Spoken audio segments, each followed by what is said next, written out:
రామాయణ పురాణాలు ఎన్నో చదివారు, రామాయణాలు భారతాలు స్టోరీలు, కానీ అన్వయించుకోరు లైఫ్కు. శ్రీరాముడు చూడండి, కథ చూడండి ఎంత హైలైట్. శ్రీరాముడు పెరుగుతున్నాడు, పెద్ద అవుతున్నాడు, పెండ్లయింది కాంగన ఒక రోజు వస్తుంది, ఏం తెలుసా, రేపు పట్టాభిషేకం అంతా రెడీ చేయండి అంటాడు దశరథుడు. రేపు పట్టాభిషేకం ఇక రాముని పట్టాభిషేకం అవుతుంది, అంతా రెడీ చేస్తుంటారు టోటల్.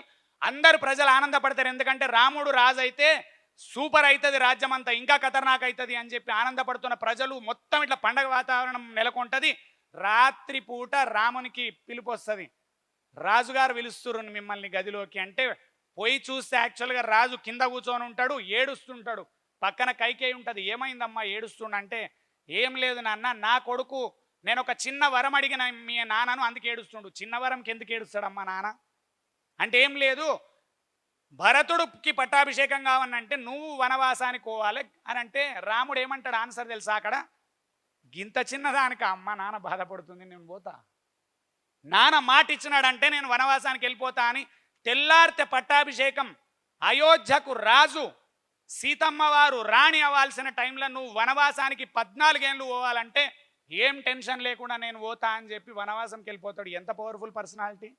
చిన్న చిన్న ప్రాబ్లంకి ఏడుస్తున్నారు మీరు.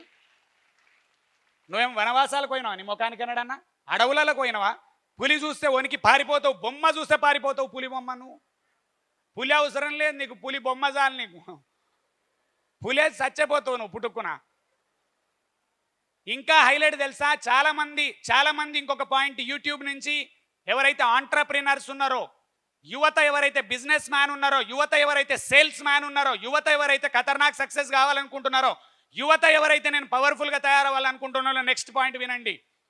అక్కడ మందర వచ్చి కైకేయి చెవుల వేస్తుంది. రాముడు ఆ రాజు అయితే భలే ఆనందపడుతున్నావు కైకేయి, నువ్వు మాత, రాముడు రాజు అయితే నువ్వెట్లా ఆనందపడతావు, నీ కొడుకు రాజుగాడు భరతుడు అని చెప్తుంది. మీకు తెలుసా అసలు మందర రావడానికి కారణం ఎవరికన్నా, సరస్వతీదేవి వచ్చి మందర మైండ్ చెడగొడుతుంది. ఎందుకు చెడగొడుతుంది, రాముని పుట్టుకనే రావణ సంహారము.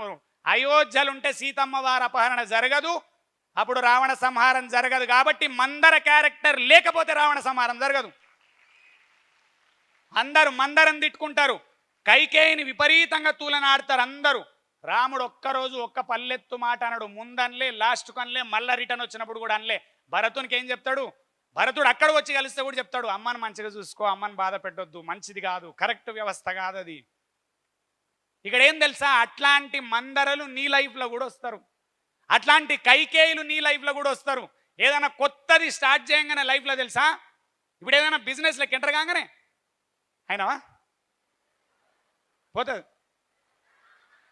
ఉండదు.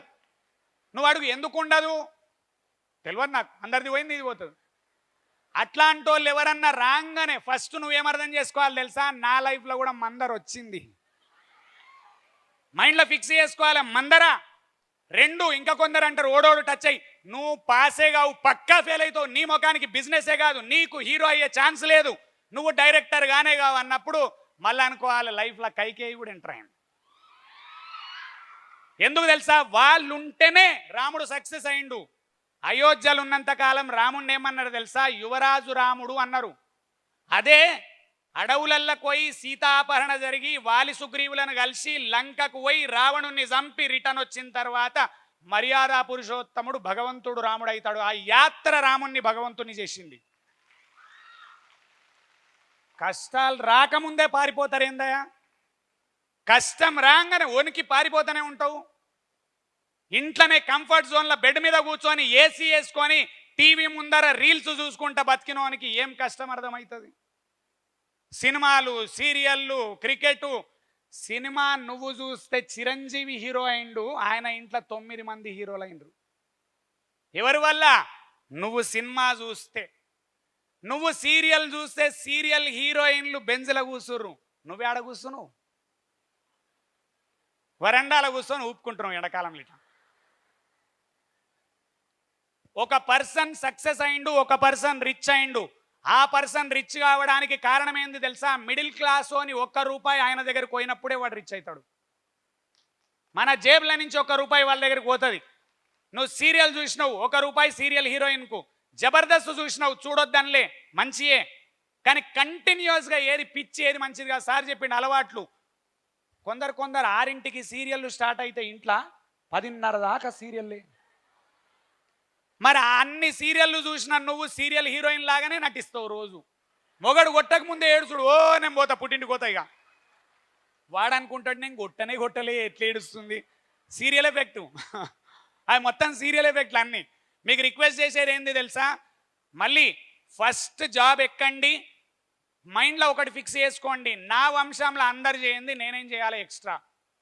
చిన్నది మీకే నేను ఛాలెంజ్ ఇస్తున్నా అందరికీ కూర్చున్న వాళ్ళకు. అందరు 26-30 ఏండ్లకు కారు కొంటారు అందరూ, నేను 25కే కొంటా. అందరు 25 కొంటారు, నేను 20కే కొంటా. అందరు ఎవరు ఇన్వెస్ట్మెంట్ గురించిన క్లారిటీ లేదు ప్రపంచం మొత్తంలో, నేను ఇన్వెస్ట్మెంట్ గురించిన క్లారిటీ తెచ్చుకుంటా. యూట్యూబ్ మిత్రులకు చెప్తున్నా, స్టూడెంట్స్కి ఇది అర్థం కాదు. యూట్యూబ్ మిత్రులకు చెప్పేది ఏం తెలుసా, most powerful weapon investment.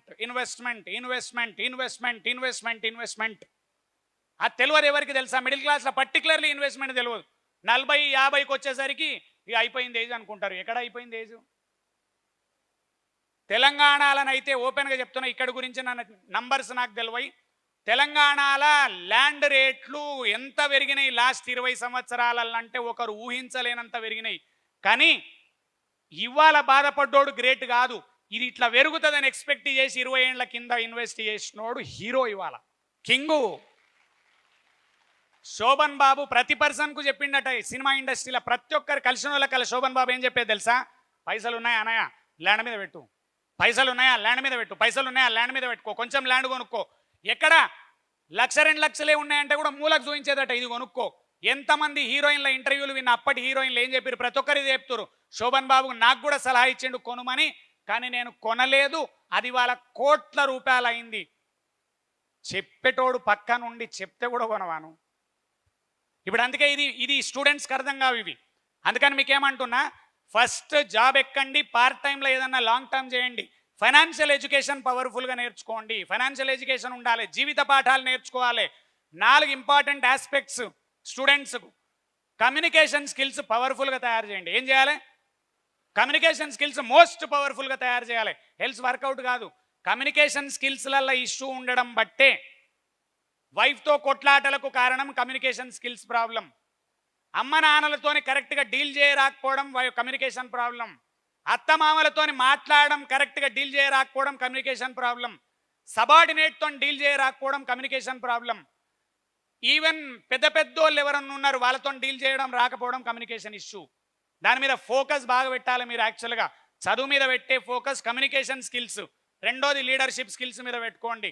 Last 2 points important మీ అందరికీ. ఏంది తెలుసా, ఇది యువతకు అందరికీ ఓవరాల్ సొసైటీకి చెప్తున్నా. 2 పాయింట్స్. కష్టపడ్డరు, జాబ్ ఎక్కిండ్రు, పెళ్లి చేసుకున్నారు, పిల్లలైంది, ఓ కారు ఇల్లు అక్కడికి అయిపోయింది. నా క్వశ్చను, జీవితానికి నీ జీవితానికి సరిపడే పరమార్థం అర్థం ఏముంది, గోల్ ఏముంది? ఒకటే యాంగిల్లో డెవలప్ అయినోడు డెవలప్మెంట్ అయినట్ట, సింగిల్ జాబ్లో డెవలప్ అయినవు. ఒక పర్సన్ ఏమన్నాడు తెలుసా, 25 ఇయర్స్కి యంగెస్ట్ సీఈఓ. గమ్మతే, 25 years youngest CEO in the world. గమ్మతేంది తెలుసా, వైఫ్తోని కొట్లాటలు ఉన్నాయి ఇంట్లో. అది డెవలప్మెంట్ అంటారా?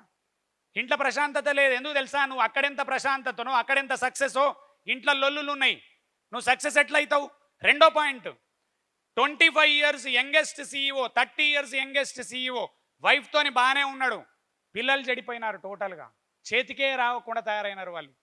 100 కోట్ల ఆస్తి, లేకపోతే 10 కోట్ల ఆస్తి, ఒక కారు ఇల్లు, కానీ పిల్లలు కరెక్ట్గా కనుక నీ ముందర కళ్ళ ముందర డెవలప్ కాకుండా ఉంటే మళ్ళీ బాధపడాల్సి వస్తుంది మనకు. అది డెవలప్మెంట్ అంటారా? మూడో పాయింట్, యంగెస్ట్ సీఈఓ, వైఫ్ బాగుంది, పిల్లలు బాగున్నారు, హెల్త్ చెడిపోయింది, దాని డెవలప్మెంట్ అంటారా? హెల్త్ మీద శ్రద్ధనే లేదు ఎవరికి. ఎంతోమంది చెప్తారు health is wealth, health is wealth, health is wealth. మందికి చెప్పడం కాదు కదా. గంటసేపు రీల్స్ చూసిన వాళ్ళు గంటసేపు ఎక్సర్సైజ్కు ఒక ఆయన చెప్పిండు, బాడీ ఏమంటుందో తెలుసా, గంటసేపు నన్ను చూసుకో, 23 గంటలు నేను నిన్ను చూసుకుంటా అంటదట బాడీ. గంటసేపు నన్ను చూసుకో, మిగిలిన 23 గంటలు నేను చూస్తా అంటే అందరికీ ఏమర్థమైంది, చదువు జాబు గంతే, అదే రూట్లో ఉరికితే సక్సెస్ అయిపోయారు అనుకుంటున్నారు. వేరే యాంగిలే లేదు ఇక లైఫ్లో. 4th పాయింట్, స్పిరిచువాలిటీ లేనే లేదు. 5th పాయింట్ ఫైనాన్షియల్ ఎడ్యుకేషన్ లేనే లేదు. 6th పాయింట్ ఫైనల్గా తెలుసా, సోషల్ సర్వీస్ అనే యాంగిలే లేదు ఎవరికి.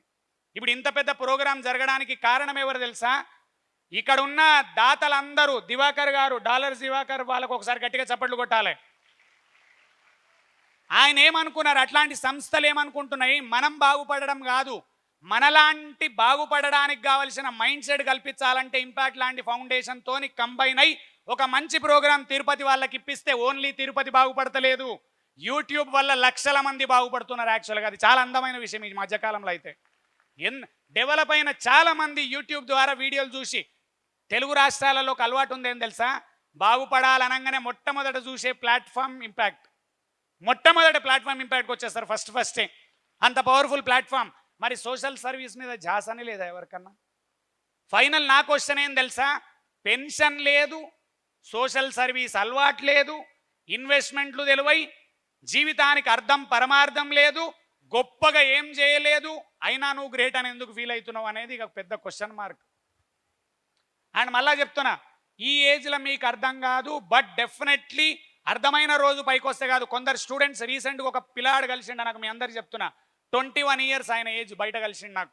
నేనేం అడిగినా తెలుసా, ఏం నువ్వు ఇక్కడ వచ్చి నువ్వు బిజినెస్లోకి వచ్చిండు, బయట తిరుగుతుండే ఎక్కడో. నేను 21 ఇయర్స్ నువ్వు బిజినెస్లోకి ఎందుకు వచ్చినావు భయ్ అంటే ఏమన్నాడు, సార్ నేను రిచ్ డాడ్ పూర్ డాడ్ అనే బుక్ 3 సార్లు చదివినా, నాకు ఫైనాన్షియల్ ఎడ్యుకేషన్ అర్థమైంది సార్, ఇదంతా వేస్ట్, నాకు అర్థమైంది, నేను చేస్తా సార్ అన్నాడు. ఏం చేసినావు మరి 21 ఇయర్స్లా అన్న అంటే ఏం చెప్పిండు, వచ్చిన మనీ వచ్చినట్టు ఇన్వెస్ట్ చేసిన సార్. ఎక్కడెక్కడ ఇన్వెస్ట్ చేసినావన్నా, ల్యాండ్స్లలో ఇన్వెస్ట్ చేసిండు, గోల్డ్లో ఇన్వెస్ట్ చేసిండు, షేర్లలో ఇన్వెస్ట్ చేసిండు. 20 ఏళ్ల తర్వాత రిటైర్ కావచ్చు ఆ పర్సన్. మీకు ఎవరికన్నా విన్నరా ఒక statement, retire young and retire rich? Retire young and retire rich. 60ల రిటైర్మెంట్ అనేది ఓల్డ్ ఫిలాసఫీ. ఇప్పటి ఫిలాసఫీ 45, 50ల రిటైర్ కావాలి. ఎట్లా రిటైర్ కావాలి? రిచ్గా రిటైర్ కావాలి.